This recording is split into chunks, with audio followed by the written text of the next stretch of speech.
겨울이라고 해서 어려운 환경은 맞지만 우레탄 폼을 작게 사용하거나 그날 마감이 안 된다고 해서 겉만 살짝 바르는 이런 시공 형태가 아주 많은 걸로 알고 있는데요. 창만 1등급이면 뭐하냐, 창틀 주변이 단열이며 기밀이 정확하게 안 돼 있으면 어차피 그 성능값이 안 나오는데, 봄, 여름, 가을, 겨울 할 거 없이 물 스프레이를 뿌려서 어떻게든 그 우레탄 폼이 충분히 발포가 되도록 만들어내는 게 저희 시공자의 역할입니다.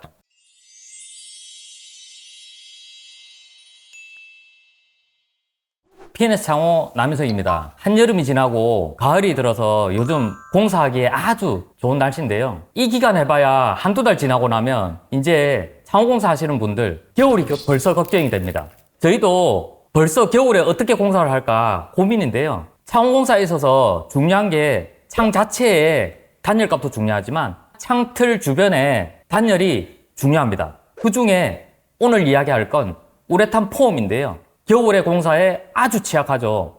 어떻게 공사하는지 소개하겠습니다. 저희가 사용하는 우레탄 폼은 기본적으로 난연성 우레탄 폼인데요. 티탄 65라는 제품을 사용하고 있습니다. 이 제품의 사용 가능한 온도는 영상 5도에서 영상 30도라고 이렇게 표기가 되어 있는데요. 겨울에 서울 기준으로 영하 15도는 기본이고 심할 때는 영하 18도 육박할 정도로 굉장히 추웠는데요.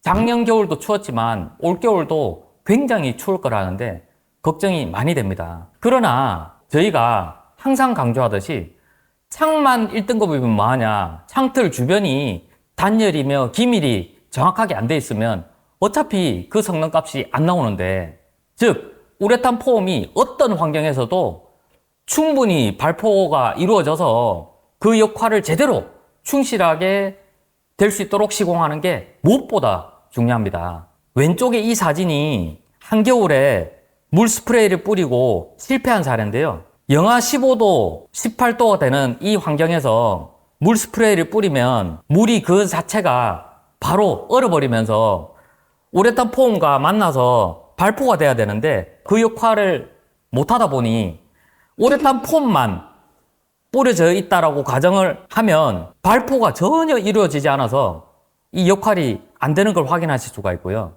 오른편의 사진은 한겨울이지만 우레탄 폼을 뿌려서 영상의 온도의 정상적인 환경에서 작업했던 그 결과물과 똑같은 형태의 충분히 발포가 잘 된 형태를 보실 수 있습니다.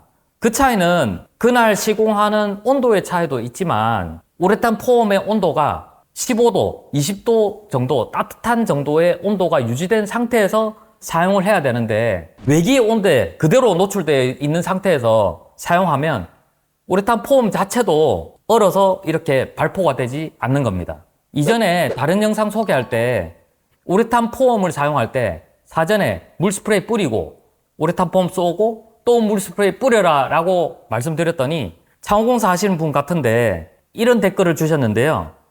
동절기 때 외부 창 시공 시 물 뿌리고 폼 쏘고 시공하나요? 라고 문의를 주셨습니다. 이 공정이 굉장히 귀찮고 까다롭고 한데 결론적으로 말씀드리면 봄, 여름, 가을, 겨울 할 거 없이 물 스프레이를 뿌려서 어떻게든 그 우레탄 폼이 충분히 발포가 되도록 만들어내는 게 저희 시공자의 역할입니다. 제가 작년 겨울에 시공했던 현장 두 군데를 사례로 제가 자료를 준비했는데요. 첫 번째 현장은 서울에 시공 일자가 1월 24일이었습니다. 겨울에 창호공사할 때 우레탄 폼을 적정한 온도로 유지하기 위해서 사용되는 히팅백인데요. 이 히팅백이 필수 아이템입니다. 우레탄 폼을 충분히 발포시킴에 있어서 여러 가지 환경 조건이 있는데 그 중에 굉장히 중요한 요소 중에 하나가 온도입니다. 겨울철 대기 온도를 저희가 임의적으로 조정을 할 수 없다 보니 우레탄 폼을 데펴서 그 온도를 유지하게끔 하는 게 굉장히 중요하고요. 될 수 있으면 한겨울이라 해도 이렇게 햇볕이 잘 뜨는 날 그 시간대, 예를 들어서 철거를 아침 8시부터 투입돼서 9시부터 본격적으로 철거가 들어가서 저희가 시공을 준비할 때쯤 되면 10시, 11시 정도가 되는데요. 그때의 환경의 모습이 이 정도로 해가 들어와 있으면 그날 겨울 시공이라 하더라도 원데이 시공이 가능해집니다. 그러나 반대로 겨울에 눈이 오는 날이나 흐린 날 같은 경우는 당일날 폼이 양생이 안 돼서 다음날 가는 경우도 있고, 심한 날은 이틀 동안 가는 경우도 있고, 일정 시간이 지나서 폼이 충분히 발포가 안 되고 경화가 안 되면 걷어내고 다시 시공하는 경우도 있습니다. 준비한 사진을 보시면 강원도 춘천 1월 17일 공사임에도 불구하고 우레탄 폼은 충분히 이렇게 발포가 잘 되어 있는 모습을 보실 수가 있고요. 또 내부 분합창이나 터닝 도어처럼 내창이라서 햇볕이 덜 드는 이런 공간의 장소에도 이 환경에 잘 맞춰서 물 스프레이 뿌리고 데펴져 있는 우레탄 폼을 사용을 하게 되면 이런 결과물을 가져올 수 있습니다. 옛 속담에 구더기 무서워서 장 못 담근다 이런 이야기가 있는데요. 그와 마찬가지로 물 스프레이 뿌리고 우레탄 폼 쏘고 해야 우레탄 폼이 물과 만나서 반응을 해서 발포가 되고 그 셀이 촘촘해져서 그 사용된 공간에 밀실하게 채워져서 그 공간이 단열 처리가 잘 되는 게 목적에 있는데요.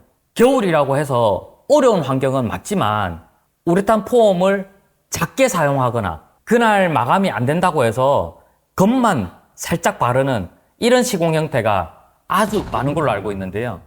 저희 P&S 창호 다이렉트는 어떤 계절에 시공을 하더라도 동일한 품질 수준의 창이 되게 하게끔 하기 위해서 저희가 이러한 프로세스로 시간이 많이 걸리더라도 우레탄 폼 발포가 충분히 밀실하게 그 공간을 채워서 창 전체에 성능이 나오도록 시공을 하고 있습니다.